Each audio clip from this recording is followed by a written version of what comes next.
ready, Jane? I'm ready. Okay. 응답하라 여친. Go to the into the shit. 팍 to the 경 to the 주.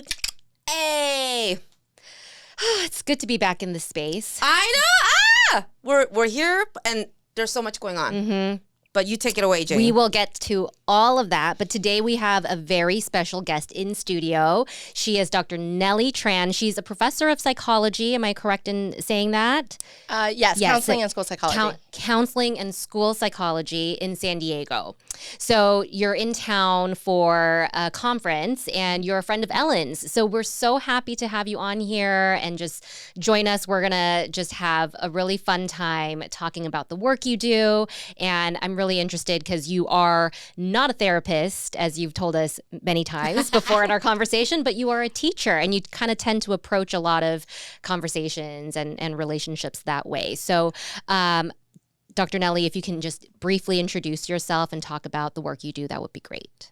Yeah, thanks for having me. This is exciting. I feel super fancy and I'm excited about that. I'm a researcher. I'm a professor. So I was trained in something called community psychology, but I do research in microaggressions, how to figure out what they are, how to stop them from happening, how to not feel bad from them. So I like to do things on social media. I feel like, my world is very elite. And so I, over the last many years, I feel like it's been trying to get to like common people. Mm-hmm. Right? I'm tired of talking. You got to me. I'm the common person. That's actually how we connected over TikTok. Yeah. And I love how you are just so empowering. And actually what was funny was she said, you and I were like, we're breaking stereotypes. I'm like, wait a minute, doctor. I'm pretty sure you're a doctor. And that is every Asian parent's dream. So what are we talking about Tell here? my mom that. Because I am somehow this kind of doctor, which is a not real doctor, is not what she was thinking. Okay, you cannot. She wanted like a white coat medical doctor. I say that because she tells me that every weekend, that I'm not the real doctor and I don't make doctor money.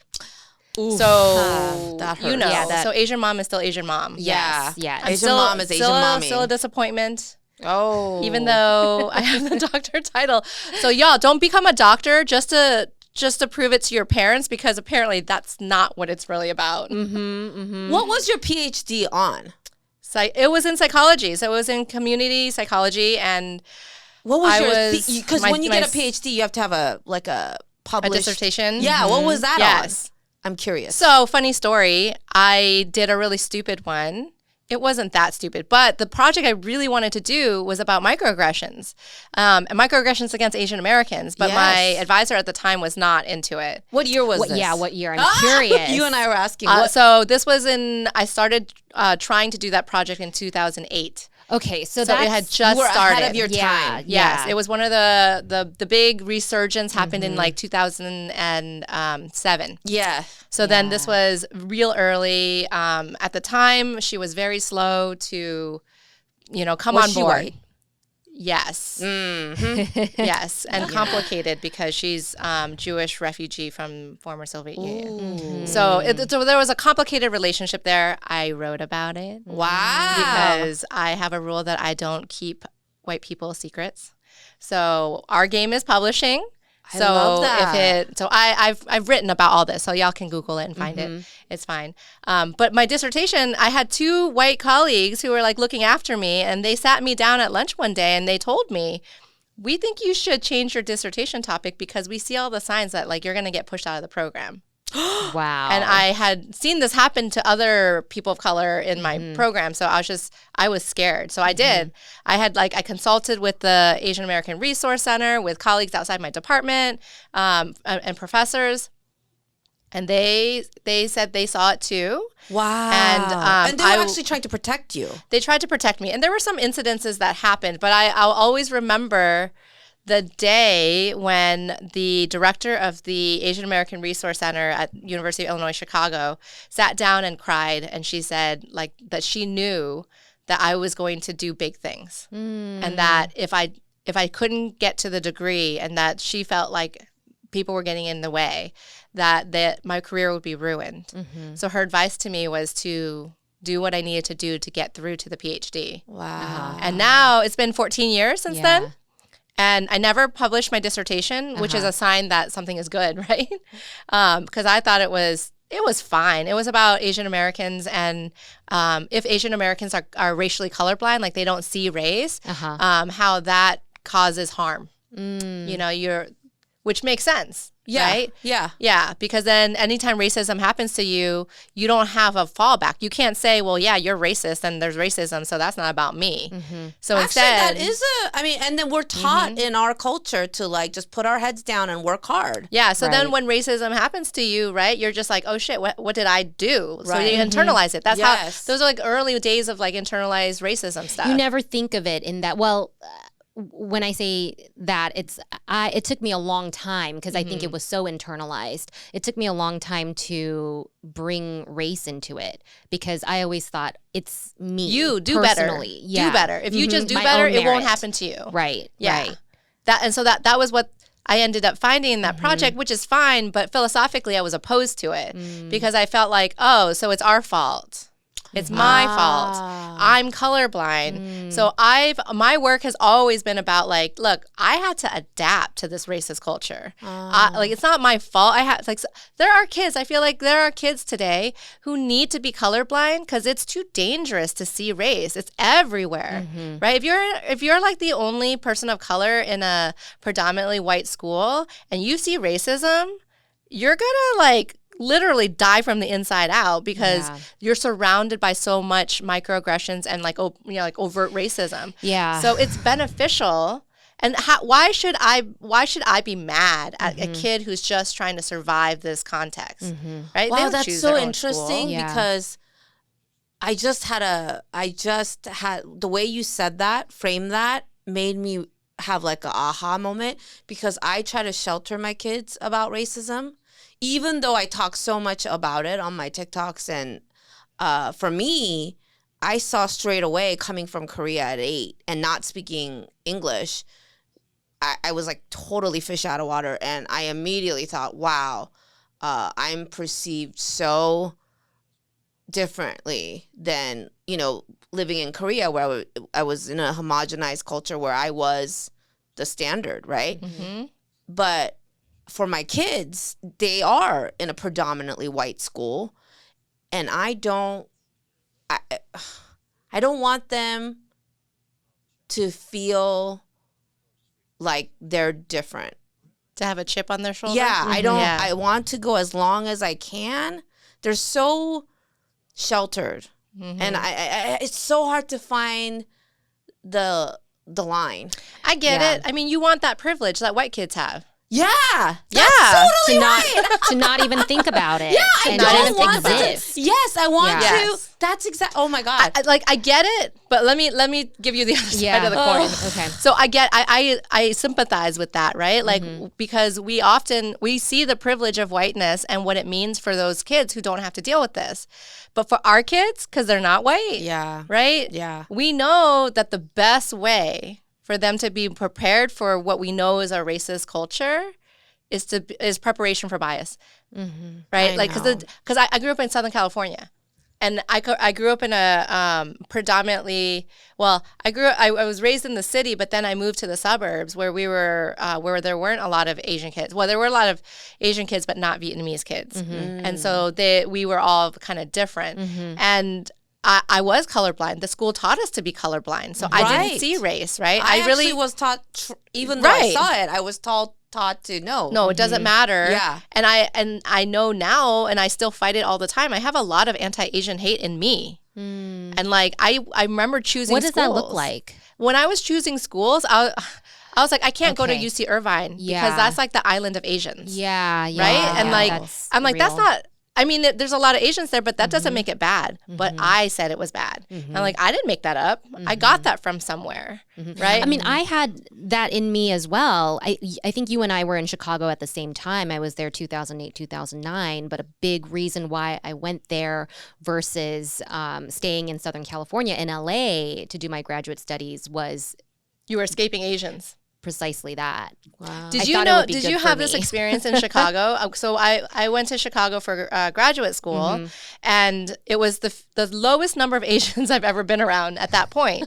But people there.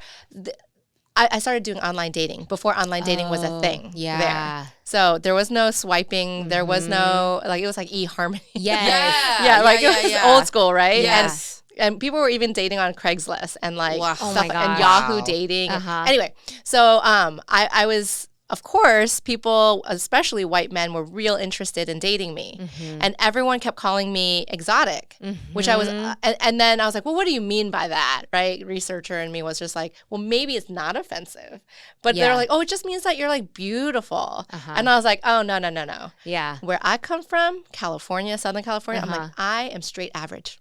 Yeah. I'm like, have you been to Southern California? Those Asian women are beautiful. That's not me. Wow. And I feel like it's because they don't have as many Asians there. Right. I will say one thing that I, got from being in Chicago and being in a place where I wasn't surrounded by as many Asian Americans was I got the language to talk about the Asian American experience, which I never thought about in growing up in Cerritos, California, because I was part of the majority. I mean, even if we technically weren't the majority, that's what I felt. It was I didn't feel any different being Korean American at my high school, right? And then even going to UCLA undergrad, I didn't feel any different. I didn't feel the need to take any Asian American studies, which I deeply regret now. Me too. I went to UCLA and did you really? I Okay. did. I transferred there and I became a women's studies minor. And everyone always asks, why not Asian American studies? And because UCLA is like a hub. Did you think I lived it, so I don't need that? Yes. I was like, I'm an expert in this. Yeah. And I also said, how could I use that? Like professionally, I was just like, it's so narrow. Yeah. And now, which is hilarious because I'm an Asian American psychology expert, and I was the president of the Asian American Psychological Association, and people will bring up all this Asian American history, and I'm self-taught. Yeah. Wow. So I don't know all of it. We didn't get it. I would like to flex. We didn't get it in school. I took Asian American Studies. Did you really? In undergrad. Thank you. Yes. Thank you. I even invited my University of Washington professor who's actually famous. I mean, amongst, there's a lot of Asian students here. Connie So? Yes. Yes. Okay. So she was and I took her. I was a big very deal. interested. And I invited her to my comedy show, and she came multiple times. I remember. I think we she were brought at the her same whole show. Asian students. Yeah. Which was super nice. That was So I awesome. regret that too, and I'm totally envious. Yeah. Yeah, I can't. I've thought about going. I've thought about like asking if it's okay if I sit in on all the classes as a professor nice. with my coworkers. Yeah, because you I should. regret it. Yeah. Yeah. I did the ultimate thing of trying to assimilate. I was an English literature major and then French literature major. Wow. Because, I didn't want to acknowledge my Koreanness until I couldn't escape it once wanna I flex was in my again. professional world. So as art history and art major, you had the option. Everybody was going to Rome because that's the art, right? Yeah, sure. But I was an art major, and I instead chose to go to Korea for my international studies. I was like, 1 quarter, I'm going to do international studies. Where am I going to go? And it just so happened when I was looking, I was planning to go to Rome, but I became aware of the Korean history program, and they were going to do with Seoul National, Seouldae, which in Korea is like the Harvard of Korea, right? And once I got that info in my head, I felt guilt. I was like, I have to go to Korea. I mean, it was like, you haven't been there in over 10 years. This is your chance, and you're going to get to go to Seoul National. Like, as the way I was brought up, like, I mean, Seoul National, I grew up like learning that's like Harvard of Korea, even when I was before 8. So everybody went to Rome, and then I was like this fish out of water, like art history major going to Korea. And I thought, this sucks so bad. I mean, I hated it, and I still went. But if it was, I don't know. I was so sure I had to go to Korea. Isn't that weird? I mean, can I tell you what it's like to be us? And like, Please. what do you mean? I'm watching you say all this, and I'm just like, it has taken me my whole life to get to a place where I can identify what I want to do and be okay with it. Because so like in college, I feel like I was like, I can't do Asian American studies. There was a part of me that wanted to, but I was just like, no, I can't, because people would see that as like, you're too cliquey, you know? Like I always had that word. I was like, don't be cliquey, you know? Like have diversity. Yes. And then, so I did women's studies because I was like, at least it's about women. It's like about all, and I didn't realize, I was just like, but it's because it's okay for white people. For me to like study women because it includes them, right? Yeah. Asian was too much. And then look, I'm like the queen of me search is my research. It's like what I teach all my students. But I wasn't willing to do it. So then the next step I took was I was like, okay, I'll like study like immigrants and refugees because that's acceptable. Right. But I know now, looking back on it, it was acceptable because it was exotic. Because then what I really wanted to study at the time, because I was in Chicago, was racism. Because I was like, oh, there's a lot of racism. And I didn't know that this was racism when I was in California. And I'm discovering it now. So I want to study it because I want to know what to do about it. And it was all my peers, all my black peers, Sylvia Perry being one of them, was like teaching me how to deal with racism, because she was taught by her parents how to deal with racism. And I'm like, dude, how do you deal with this? So she was teaching me what to do with this. And then, so I'm studying racism, and only now, I'm 42 now, and I finally have like the highest level of professorship, and I'm finally going to do what I have always wanted to do, which is to document my family's migration story. Wow. But like, who does that? Because it's like, that's tragic. And it's like this hidden thing you're not supposed to talk about. And it's like, my parents like came from a communist country and they're poor. Like, you don't talk about stuff like that, right? I need to talk about like all the big stuff and fight for visibility. Right. But it's taken me my whole career to get here. And I'm like, did you did it in college? Yeah. I know. I'm trying to. Why? How?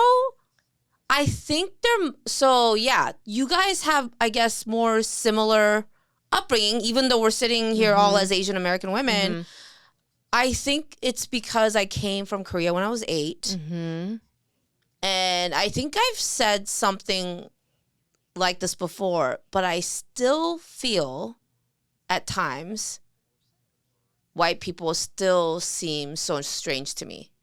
Like that culture shock when I first came here at 8, I think because I had the upbringing that I was the standard in Korea. When I came here and I got ostracized, like, you are not the standard here. I couldn't accept it. Yeah. And I was, and I have this joke that I was born ahead of my time because now, Korean K-pop is popular amongst white kids even, right?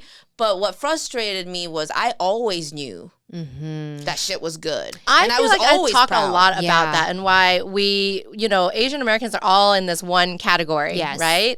And at minimum, we were like, look at us by racial group or by ethnic group, right? At least. And then second to that, we're like, immigrants have a very different experience. Yes. But we study immigration. We study immigrants. What we don't study is how kids born here are oppressed from the moment they were born. And so therefore, and I feel like that's exactly the example, right? Like, you know what it's like to be a part of the majority. You know what it's like to be normal. Like, I don't know what that's like. But you know what? Growing up, one of the other big struggles was also feeling oppressed from other Asian American that were born here, that were looking at me like, you don't belong here, or you need to. We are doing the same thing that is being done to us onto someone we think of as lower. Yeah, for sure. And I resented that so much. But then, as my English got better, and I, adapted, assimilated, I suppose, they were like, oh, okay. They couldn't tell if I was, but I always held it in my heart. I'm more fresh off the boat kind. And I would have a hard time making Yeah. Asian American friends. Yeah. For that reason. I had many experiences as a kid being paired up with other Korean students who were maybe newly immigrated. And it was like, Jane, help this student. Did you hate that? Did you resent it a little bit? I didn't resent it, but I don't think I fully understood what it was and why it was my job. Oh. I was like 9, 10. Yeah. And there was a period in my life where I just thought I was racially, colorblind in a way, because I just thought I didn't think of me being Korean as being something different. I just assumed, one example is I took a book to school and I asked the teacher, can you read this? And she had the strangest look and said, I can't, because it's, I can't read Korean. And I was like, what do you mean? Whoa! Right? Really? Like, what do you mean? I was younger. I was like maybe 4 or something. It was in preschool. But my parents will read me a book in Korean and then English. But that was because they were interpreting like whatever. If the book was written in English, then they would like read it in Korean, it like one of and those vice things versa. Where, the child brings a book that they can, they want the teacher to read to the whole class? Oh, Yeah. and you really thought. I thought that they could read it because it's just a book. I love that innocence. And then I remember asking my mom, like, doesn't everybody speak Korean? Wow. Too? Like Korean and English at home. What's that And like? yeah. I have It's like, wow. no. And so, I noticed that in my kids too, where they did not, it's growing up in America and as American and trying to teach them all of that is there's many, many layers, and their awareness kind of comes in waves,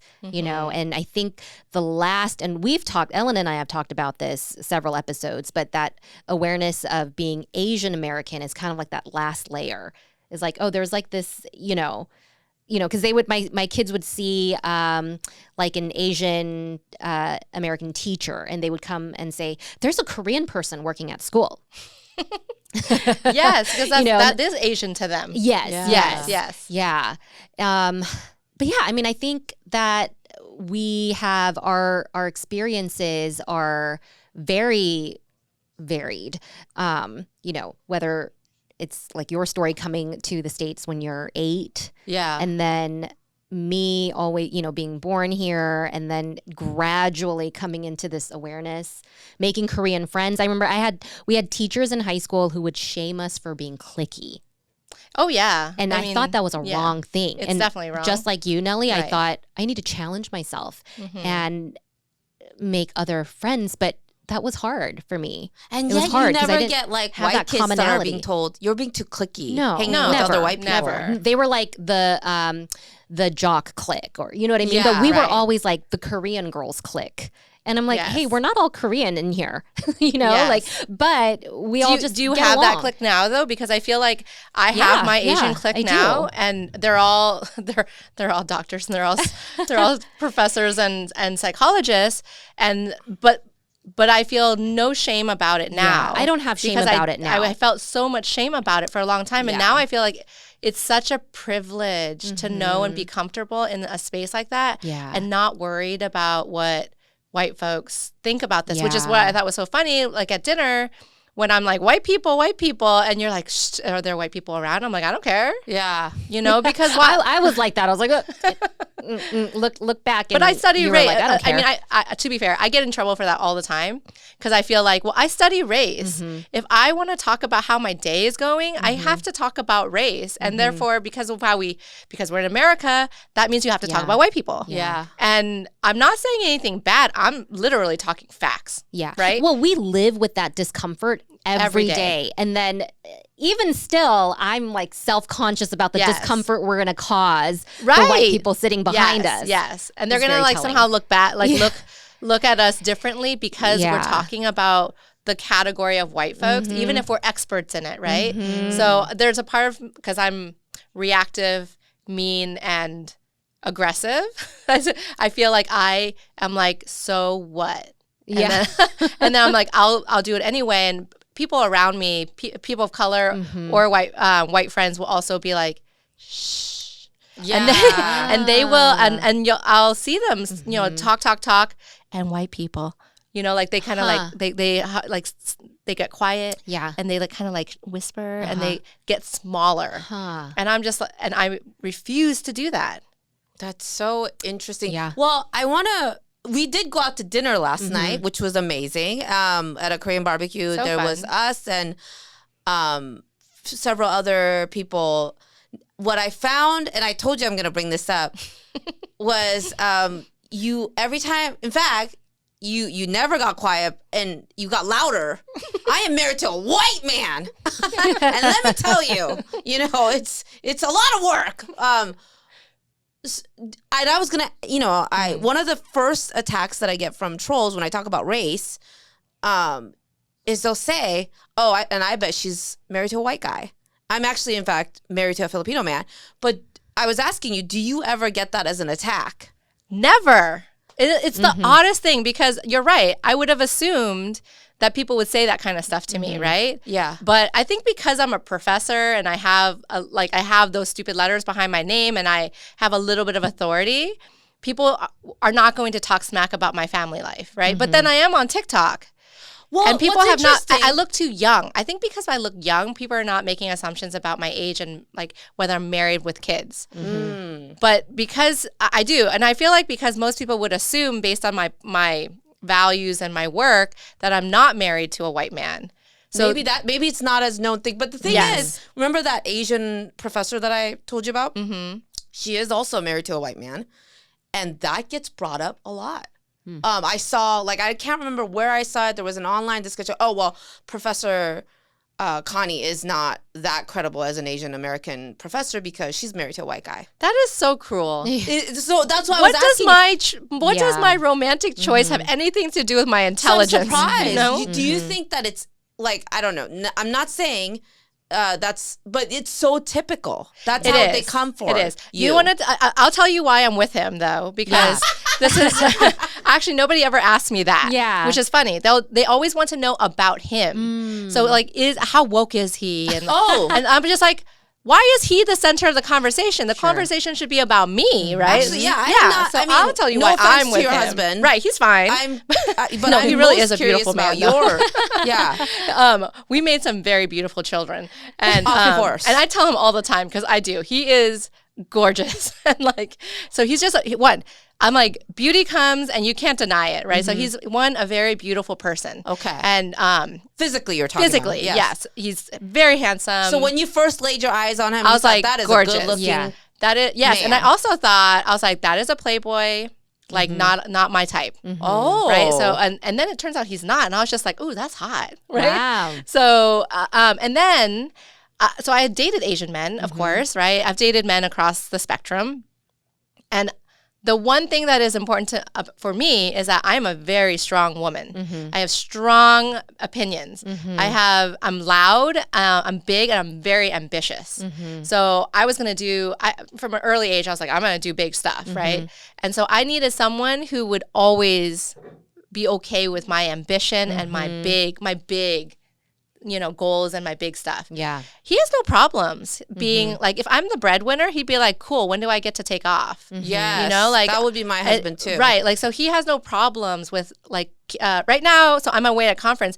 He's at home schlepping the kids around and Love that. figuring out, how to manage kids going off to different activities. Yeah. And I have not called home to check in. Good for you. And I tell people this. We're texting and stuff, Yeah. but I trust him.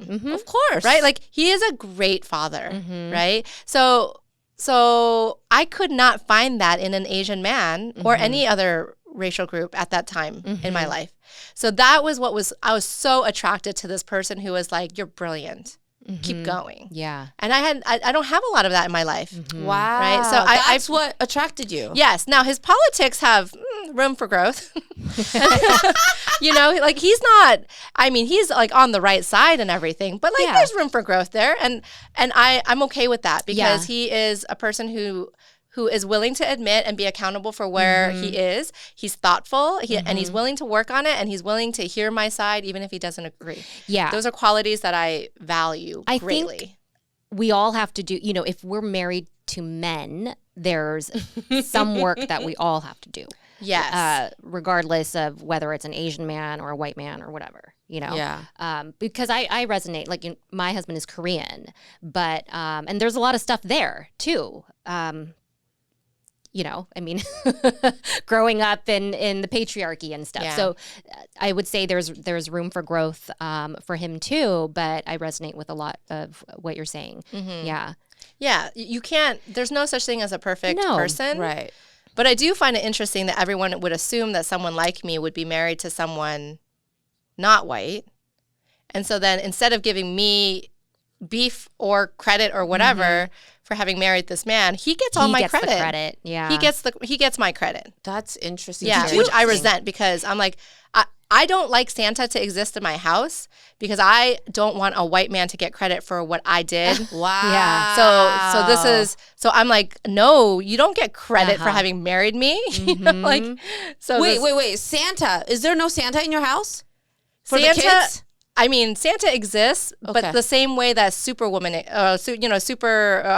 exists. So Santa exists. Santa is a character. He is a character. Yes. Yeah. Yes. Yeah. So Santa is a character, So and your anyone kids can do be a believe in character. Santa. Believe is a strong word. Believe.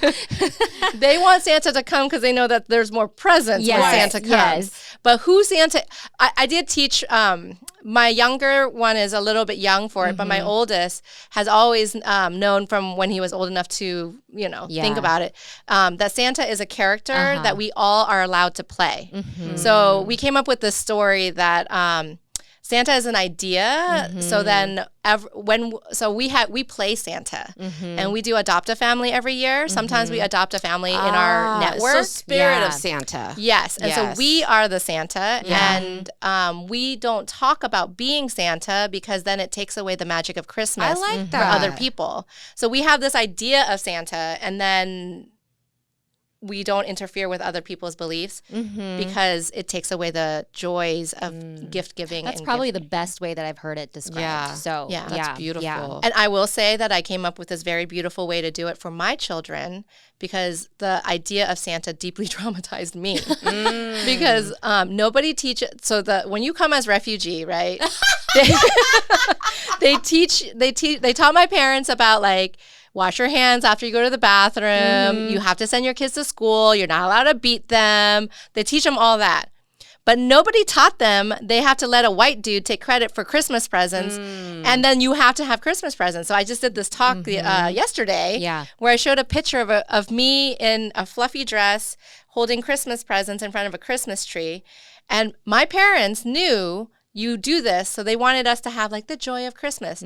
They wrapped empty boxes. Because they got me the look of Christmas. Wow. They did not know that I did. I was like, how do people have so many presents under the tree? Ours were fake. And I remember, too, I would put beads inside of them when we were wrapping them for decoration so that when you shook it, because I saw in the movies you shake it. And so then when you shake it, it would make a sound. Yeah. Wow. But I got one. I can only remember getting a present twice in my life. And even to this day, my mom will tell me, why don't you buy gifts for everyone? And then I have it sent to her house and my dad wraps it. So it's still fake in a way. In a way. Yeah. For us, I describe it as like, it's no different than the 4th of July and having a barbecue. It's what Americans do. Wow. Yeah, right? Because I'm Buddhist. So it's complicated. It's complicated. Yeah. But going back to what you're saying, I mean, and I love your energy. You're from the minute I met you, I'm unapologetic. I know who I am. I'm loud and strong. This is what you're going to get. Did you get ostracized as a kid? This wasn't who I was. Oh, when you can't be like this. So when did you at a white school fully embrace this? That's a good question because a lot of students have been asking me this, and actually, a student seemingly like apologized to me for not being like this now, and I thought, oh, you think I was like this as a student? Oh, hell no. I remember my first semester in graduate school, I was in a stats class, and my professor had dinner with my stats professor.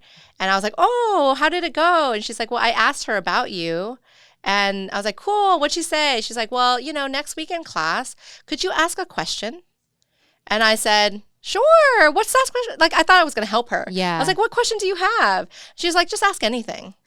I was so offended because it was so clear to me. I was like, oh, you think that because I don't talk in class, like that her opinion of me matters, or that because she doesn't know me. I'm like, she hasn't asked me to talk, right? No one has given me permission to talk. And I don't have a question because all this material is new to me. I'm absorbing, right? Like I need time to digest this information. Yeah. And I spent the next class dwelling on how to like basically piss my advisor off. And I learned nothing on that class because I was busy thinking about the most ridiculous question I could ask, just so I could do what she. So I was trying to be brave, and I was like, raise your hand and ask her what color her toothbrush is. Wow. Because deep down that's who I am. Yeah. I'm petty as fuck. Yeah. Like, I was like, I will do what you tell me to do, but I will do it how I want to do it. Do you think then in that academic setting, especially with that kind of resistance sort of always happening, it kind of built up for you to get angry about it? I was so angry. And you exploded into who you are now? Yes. Wow. I talk sometimes about how, and I heard this from Dr. Ali Mattu, who is like from Harvard and does a psychology YouTube channel. He talks a lot about selective mutism. And that was, when I heard that as a professional, it was the first time I had heard it. But I feel like, people say that like Asian women are meek and quiet. Yes. Yeah. I don't know any. That's so true. It is so true. Even with Jane, people think that she is like the so calm, cool, collective. But when she gets fired up, I'm like, you haven't seen Jane bad. Well, and I think about my I'm mom. not that way in my family. Right. No. Well, if you think about it, I was like, the only time I see my mom quiet and meek is when she's around white folks. Oh. And I thought it was because of language, right? Yeah. But then, so I'm the faculty advisor for our Asian Pacific Student Alliance on campus. And I love doing that and being in this space. And we have like these little teaching groups because we didn't have Asian American Studies for the longest time. We just got it a couple years ago. Are you serious? Oh, I know, in San Diego, right? What? So we finally have it. But I was like, the school is miseducating you by not they had all the other groups. I was like, but you don't have a clean ethnic studies because you don't have Asian American studies. So the kids were intentionally being miseducated by not having this history, right? So I would teach them, but in private where we're not getting paid and not, like we're doing this all as like volunteer work. The kids don't. I was like, you're not like this in class, right? They're like this. Yeah. They're like us, Yeah. right? And we were drinking boba and we're laughing, talking about food, and in the midst of all of that, we're talking politics and then history and how to deal with professors. And I was like, y'all show up different here than you do in class. Yeah. And this is where I'm like, the stereotypes about us are because of how white people experience us. Wow. It's not how we experience each other. Yeah. Right? Yeah. So for me, it was like I was what they expected me to be because I'm a good student. And I know how to follow the rules, spoken and unspoken. Yes. Yeah. And then in graduate school, I got real angry as soon as I took my first women's studies class. And I was just like, whoa. Who hid all of this from me? And then I was mad at education. Yeah. And then I started uncovering more layers, and now I'm mad at everyone. And I think that this energy is freedom for me. Yeah. Like freedom because I'm just like, what? Say it. Yeah. Like, and I feel like I have a sharper tongue now because I can let it out. So I've been teaching my 11-year-old how to clap back because he's afraid to. And I feel like, oh, that was me. Yeah. And so you have to practice it. But now he's too good at it. So I have to, I'm like, okay, but like you have to go back and be like, that was a joke. Because I was like, that was a bit much. Yeah. Wow. But like it's an art, right? And I feel like I practice and I messed up a lot. I exploded too much in the beginning. Yes. That happens. And I tell the kids, the people I work with that you have to practice because you will hurt a lot of feelings on this journey. And for the people who have had privilege, they got to explode and have tantrums when they were kids in their families. And we're now doing it as adults for the first time.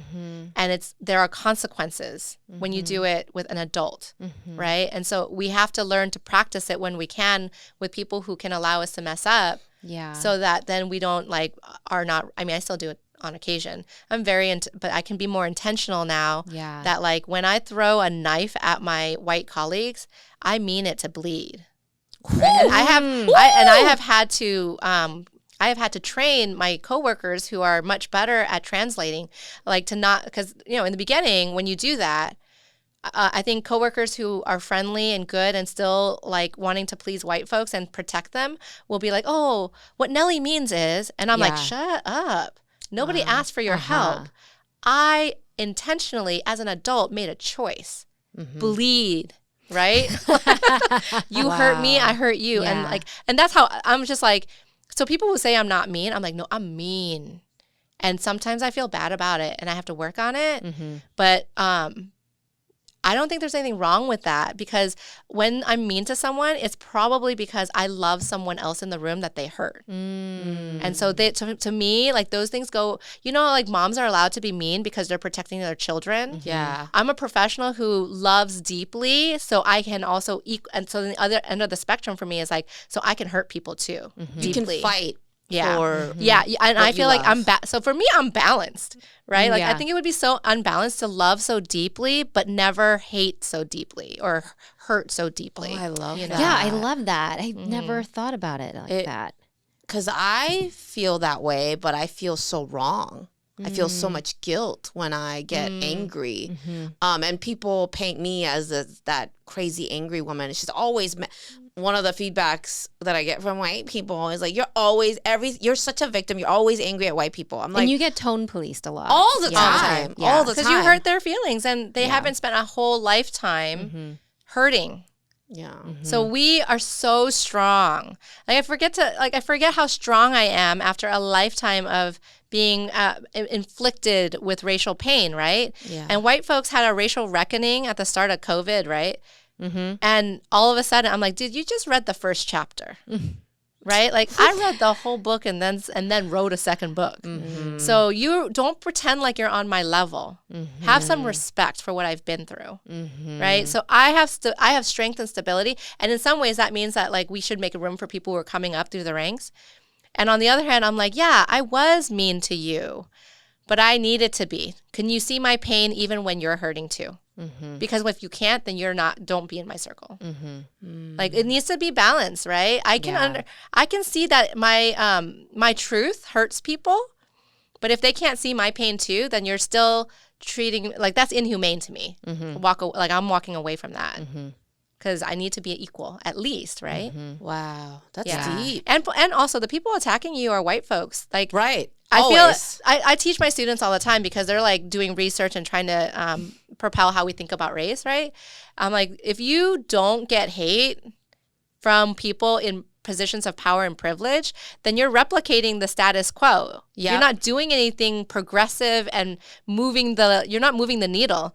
So resistance from the haters is a sign that you're heading in the right direction. You're doing something. You're going right. up current. That is actually how I look at it. Good.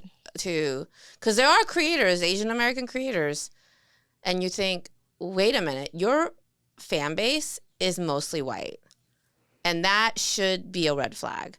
Because when you're so palatable to a white audience, you're pandering, and. Don't you feel bad for folks though, that's how they? I try to like have sympathy for folks in our community who make choices like that. I still hate it, but I feel like that's like only because I feel like I have an understanding for where we were. Right? No, I don't, because I feel like it's so capitalistic. Usually, they know what they're doing. It's for money, monetary gains, and they know that it sells to be appealing to the white audience. And, I get told so many times, like even in my comedy, of course, if you were clean, you'd be more marketable. Everything's about marketability. And Do you believe that, though? That you would be more marketable? me personally, no. Yeah. I don't think Because you would either. I tried. I tried to be a clean comedian. And there was I want to be marketable, I thought, and I hated it. And that version of me is just not funny.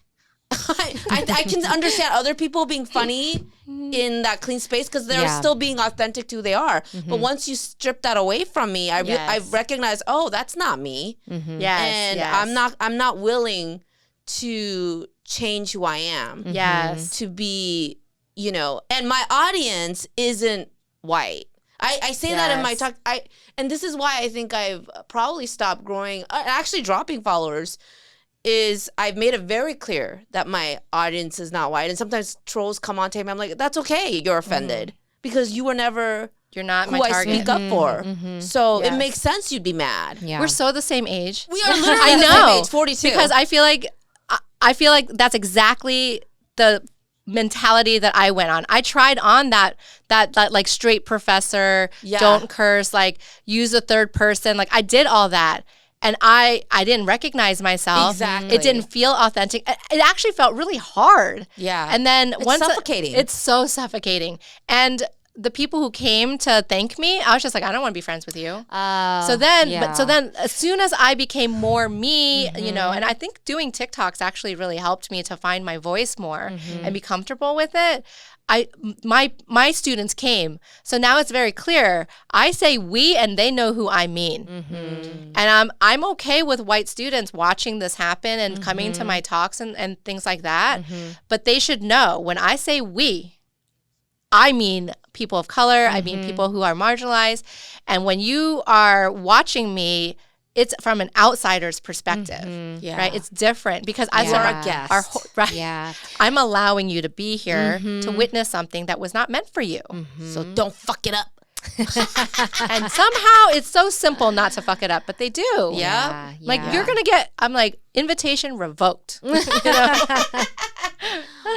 I mean, I want to talk about some of the work that you're doing. I mean, we talked about, I think yesterday it came up, like this idea of imposter syndrome. It's something that I felt like all my life, I feel. But you're doing work that's reframing that. So can you talk about that? Yeah. So we all know imposter syndrome means you think that you're pretending to be something you're not, that you don't belong somewhere, and that this is a bad feeling. And so then people tell us, well, just fake it till you make it. You'll be fine. Right. And I hate that. It's such an American thing to be like, just be an actor. I'm like, an actor is not a professor. Right? Like, I don't want people to like me. And that's what it is this, it's this idea that came from clinicians who basically turned an experience of being a minority in a workplace into a disease. Right? So they changed it into this pathology. And it was originally for white women who were entering male workplaces.